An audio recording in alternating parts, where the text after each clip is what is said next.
राधे राधे दोस्तों, आज हम धन के विषय में चर्चा करेंगे। धन बचाना आज वक्त की सबसे बड़ी ज़रूरत है।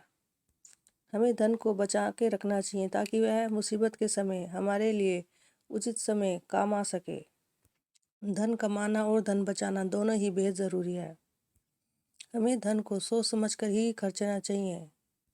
अगर हम धन का सदुपयोग करेंगे तो इसमें हमारा ही फ़ायदा है, क्योंकि वह पैसा फिर आगे जाके हमारे ही काम आएगा। लेकिन अगर हम धन का दुरुपयोग करेंगे और बेहिसाब पैसा खर्चेंगे तो इसमें हमारा ही नुकसान है। जो व्यक्ति बेहिसाब धन खर्चते हैं वह बुद्धिहीन कहलाते हैं और मुसीबत के समय हाथ मलते रह जाते हैं।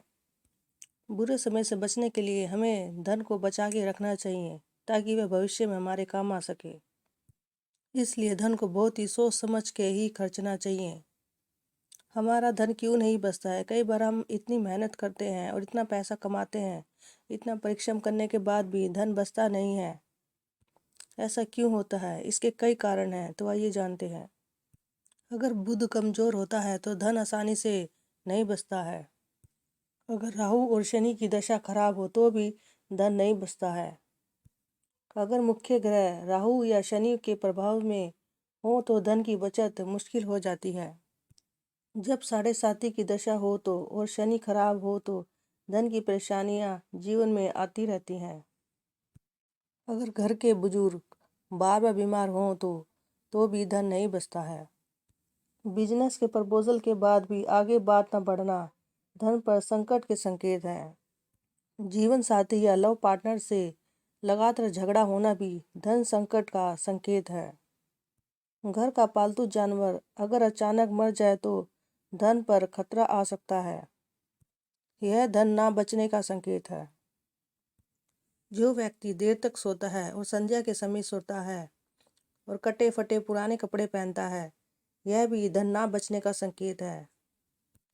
आइए जानते हैं धन को कैसे बचाया जा सकता है। धन को बर्बाद करने से बचना चाहिए। धन का संरक्षण करना बहुत ही आवश्यक है ताकि बुरे वक्त में यह हमारे काम आ सके। इतनी महंगाई में वैसे भी धन को बचाना बेहद ही ज़रूरी है ताकि भविष्य में हम उस धन का उचित उपयोग कर सकें। धन बचाने का सबसे अच्छा तरीका खर्च पर नियंत्रण करना बताया गया है। हमें धन को उचित जगह पर ही खर्चना चाहिए और बेवजह चीज़ों को खरीदने से बचना चाहिए। कई बार हम अपनी लग्जरी लाइफ को जीने के लिए वह चीज़ें भी खरीद लेते हैं जिनकी हमें ज़रूरत नहीं होती, लेकिन सिर्फ शौक ही होता है और इस तरह धन धीरे धीरे हाथ से निकलता जाता है। यह एक फिजूल खर्च कहलाता है। हमें जीवन की ज़रूरती आवश्यकताओं के लिए ही चीज़ों पर धन खर्चना चाहिए। धन को हमें ईमानदारी से कमाना चाहिए। कभी भी हमें धन कमाने के लिए गलत राह पर नहीं जाना चाहिए। गलत तरीके से कमाया हुआ धन ज़्यादा दिन नहीं टिकता है और उसका जल्द ही नाश हो जाता है। धन का उपयोग सही कार्यों में ही लगाना चाहिए और उसका अच्छी तरह से उचित उपयोग करना आना चाहिए। हमें अपने धन को धर्म से जोड़ना चाहिए।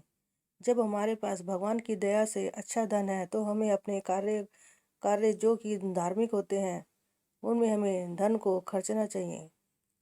किसी ज़रूरतमंद की सहायता करनी चाहिए, दान पुण्य करना चाहिए।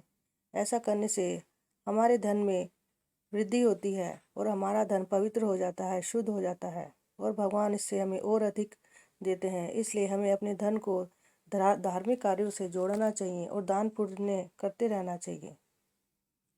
व्यक्ति को धन के लिए लालच नहीं करना चाहिए। धन दौलत व्यक्ति के जीवन में संतुलन बनाता है।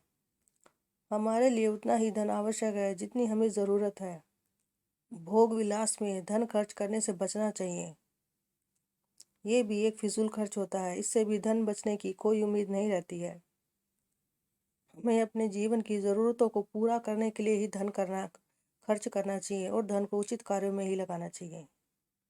तो आशा करती हूँ आपको ये वीडियो पसंद आई होगी। जय श्री राधे राधे।